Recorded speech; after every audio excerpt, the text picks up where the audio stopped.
I used to think like a student. My entire life, my brain was wired for grades, assignments, or following instructions.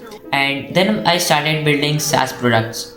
And suddenly, that student mindset became my biggest enemy. It was holding me back, crushing my ambition, and making every failure like the end of the world.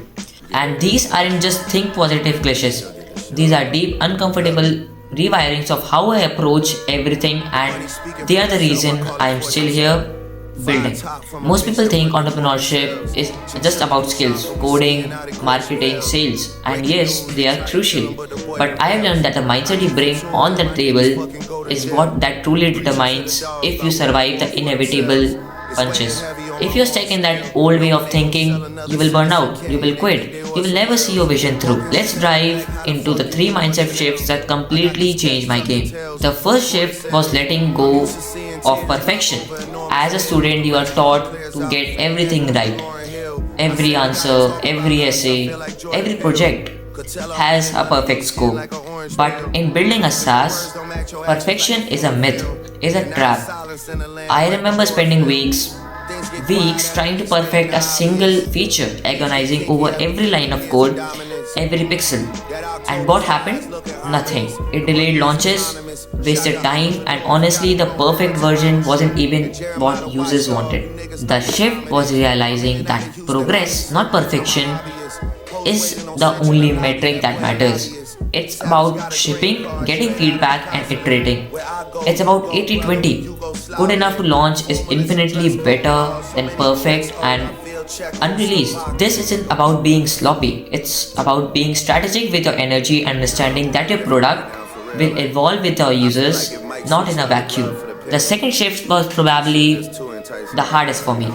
Changing my relationship with failure. In school, failure is a bad grade, a reprimand. It's something to be avoided at all costs. But as a founder, failure is the most valuable teacher. My video about building something that already existed, that felt like a massive failure at that time. I was embarrassed, frustrated. But that failure taught me about market research, validation, and pivoting that any textbook ever could. The shift was not understanding that failure is just data. It's a lesson, it's a signpost telling you what not to do next time. And once I started seeing setbacks as learning opportunities, the fear of failure diminished and my ability to adapt skyrocketed.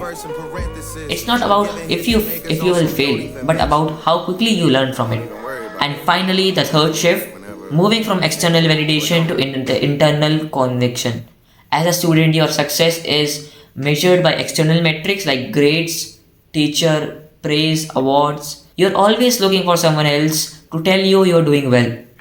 But when you're building something from scratch, especially as a young founder, there are often no one to give you on the pat on the back. There are days when no one understands your vision, when the numbers aren't moving, when you question everything. The shift was realizing that my conviction is my vision had to be primary fuel.